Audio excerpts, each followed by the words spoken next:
Sales के बारे में पढ़ा, हमने पढ़ा कि सेल क्या होता है। तो cell is the basic structure and functional unit of all living bodies. So इसके बाद पढ़ते हैं कि सेल किस तरह ऑर्गेनाइज्ड हुए हैं। ओके, सो सेल के बारे में हमने पढ़ा।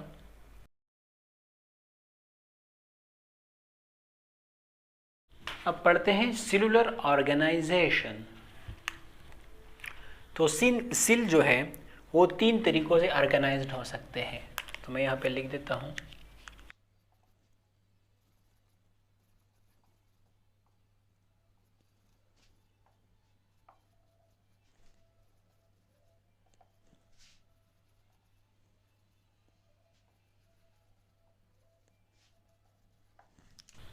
Cell organized in 3 ways to make an organism body. So cell 3 तरीकों से ऑर्गेनाइज्ड होता है कि एक जिंदा चीज बना सके, एक जिंदा चीज की बॉडी बना सके। ओके, सो वो कौन कौन सी तरीके हैं जिससे सेल ऑर्गेनाइज्ड हो सकता है। तो मैं यहाँ पे सेल लिख देता हूँ।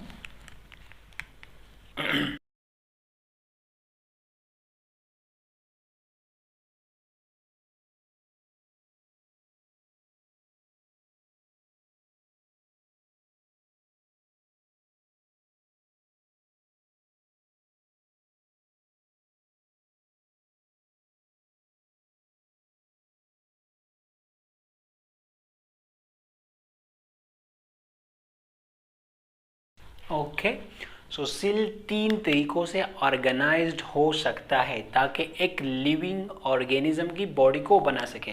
तो वो 3 तरीके कौन कौन से हैं। टू मेक एन ऑर्गेनिज्म, वो ऑर्गेनिज्म यूनिसेलुलर ऑर्गेनिज्म हो सकता है, वो ऑर्गेनिज्म कॉलोनियल ऑर्गेनिज्म हो सकता है, और वो ऑर्गेनिज्म मल्टी सेलुलर ऑर्गेनिज्म हो सकता है। सो जो यूनिसेलुलर ऑर्गेनिजम्स हैं उनकी बॉडीज जो हैं 1 सेल से बनी है।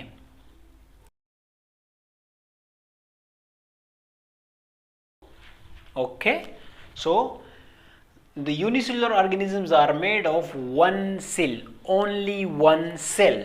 Okay,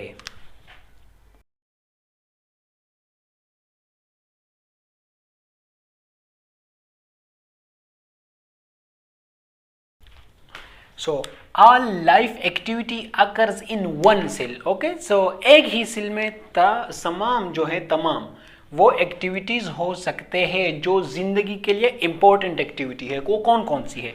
for example in sales में किस किस्म की एक्टिविटीज हो सकती है जो लाइफ के लिए इंपॉर्टेंट है।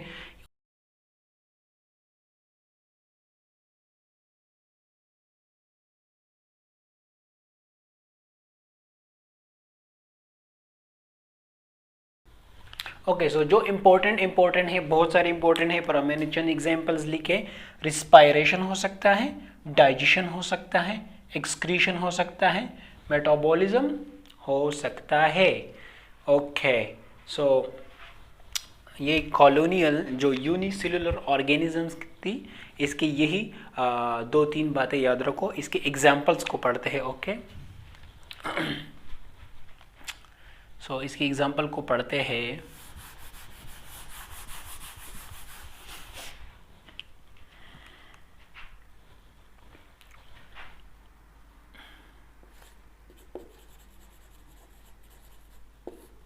एग्जाम्पल्स क्या हो सकते हैं यूनिसेलुलर के।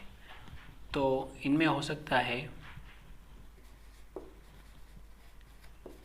अमीबा, दूसरा हो सकता है, यहाँ पे लिख देते हैं 2,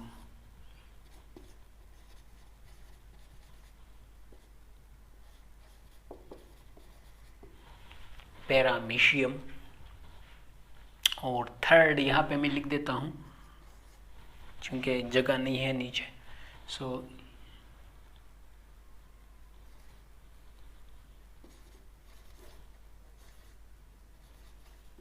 यूग्लिना हो सकता है।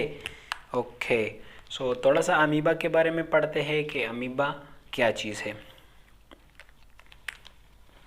अमीबा की स्ट्रक्चर कुछ यूँ होती है। तो मैं यहाँ पे अमीबा ड्रॉ करता हूँ। अमीबा देखो,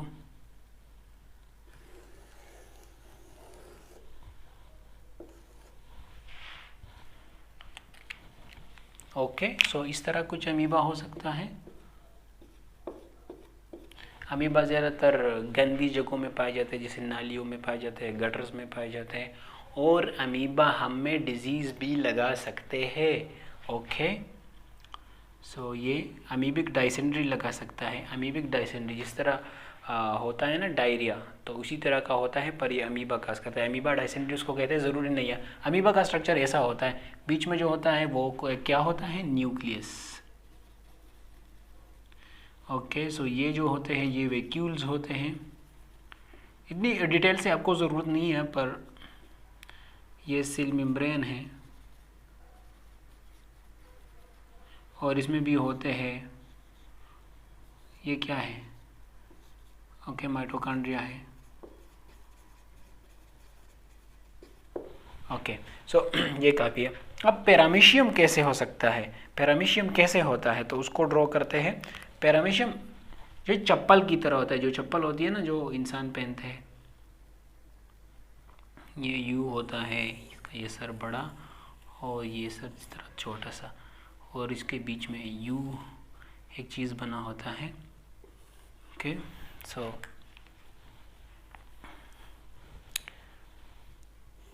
पैरामीशियम ऐसा होता है।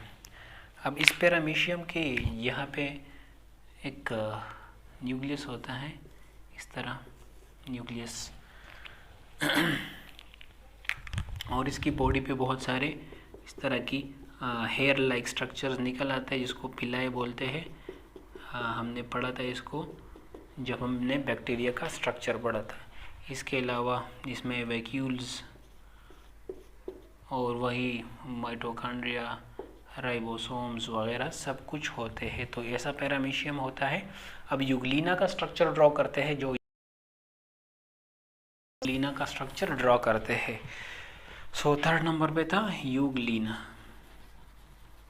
सो यूग्लिना भी चप्पल की तरह ही होता है, पर थोड़ा सा यू बनाना तो यूग्लिना यू होता है। ओके, सो